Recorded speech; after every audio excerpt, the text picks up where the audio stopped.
በጣም አመሰግናለሁ ጄኔራል። በአሁኑ ሰዓት የት ነው ያሉት? በመደበኛ ስራዬ ትግራይ ነው ያሉት፣ መቀሌ ነው ያሉት። በመደበኛ ስራዬ ላይ ሲሉ በቅርቡ በአቶ ጌታቸው ደብዳቤ መታገደው ተገልጾ ነበር። ስለዚህ ታግደውም ስራ ይሰራሉ ማለት ነው? ያ ታጋዮች አይደለንም። በዚህ ካሊ መደበኛ ስራችን የጸጥታ ስራ ነው። የጸጥታ ስራ እንዳንሰራ የሚያደናቅፍ ነገር ብዙም የለም። የጊዜያዊ መንግስትም የጋራ ነው። የትግራይ ህዝብ ከፕሪቶሪያ ውል ጋር ተያይዞ የሰራዊት አባላትም ቲፒኤልኤፍም የውስጥና የውጭ ምሁራንም የትግራይ ተወላጆች ማለት ነው ስፔሻሊ የጂኤስቲኤስ የተፈካካሪ ድርጅቶችም በጋራ ሆነን ቋቋም ነው እና እኛ ራሳችን የጊዜያዊ መንግስት አካል ነን። ስለዚህ በግለሰብ ደረጃ አይደለም የኛ ጉዳይ የሚወሰነው። የጠቅላላ የራሳችን አደረጃጀት አሰራር አለን እና አሁንም ስራ ላይ ነው ያለው። መደበኛ የጸጥታ ስራ ነው ያለው።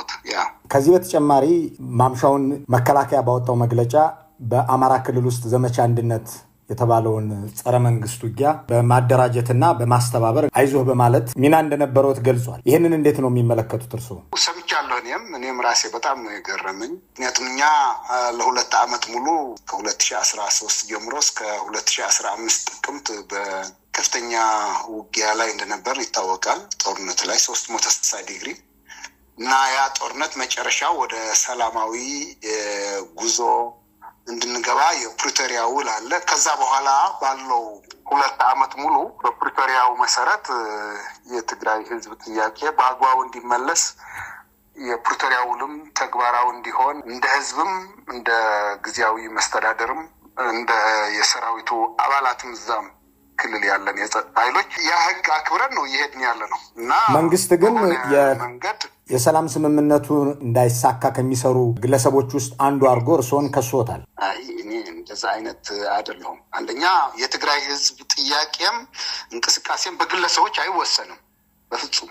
እሱ ነው ስህተቱ። ምክንያቱም እኛ አግባብ ያለው አደረጃጀት ያለን እና በፕሪቶሪያ ውል መሰረት ነው ሁሉም ነገር እየሄደ ያለው። ስለዚህ ከፕሪቶሪያ ውል ውጭ ያለ አግባብ ከኤርትራ ይባላል አንዳንዴ ከፋኖ ደግሞ አሁን የመጣል ሌላም ሊመጣ ይችላል። እንደዛ አይደለንም እኛ።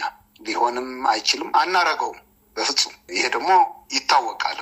ስለዚህ ከውል ፕሪቶሪያ ከስምምነቱ ውጭ የሚደረግ እንቅስቃሴ እንታገላለን፣ እናስተካክላለን። ወደ ትክክለኛ መንገድ እንዲገባ ጉዳዩ ነው። እንደ ሰራዊት ከፋኖ ሁሉም ነገር ተግባራዊ እንዲሆን የምንጥር ነው።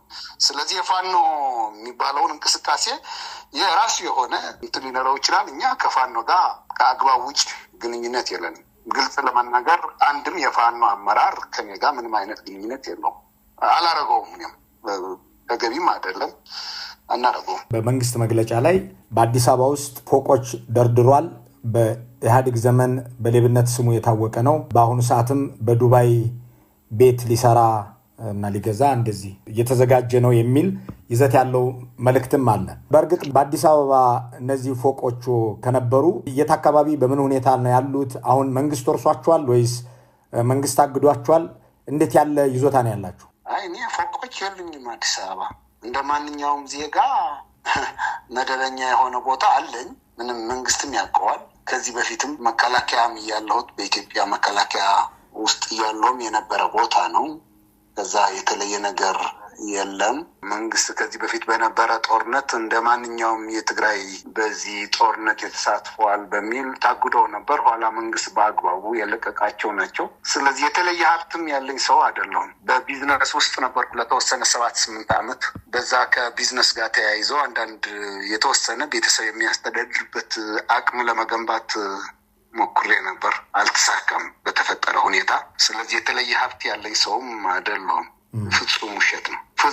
ፍጹም እንደዚህ አይነት ካራክተር ያለኝ ሰውም አይደለሁም። ብዙ ሰው ያውቃል። በቅርብ ከድሮ በትጥቅ ትግልም ከዛ በመከላከያ በነበርኩበት ጊዜም ከዛ በኋላ አሁን በዚህ በትግራይ ባለው የ3 ዓመት ማለት ያለፈው 4 ዓመትም በትግራይ ውስጥ ነው ያሉት። ከተለያዩ የጸጥታ መዋቅር ያሉ ጓደኞች አብረን ነው የምንሰራ እና ከህግና ከስርዓት ውጭ ያለ አግባብ ሀብት የሚያካብት ሰውም አይደለም። ድሮም በመከላከያ ያለውም ይታወቃል። አሁን እንደዛ አይነት ሰው አይደለም። በአሁኑ የመከላከያ መግለጫ ላይ በኤርትራ በኩል አድርጎ ወርቅ እየሸጠ ይገኛል ሲልም እንዲሁ በመግለጫው ላይ ተገልጿል። አይቼዋለሁ።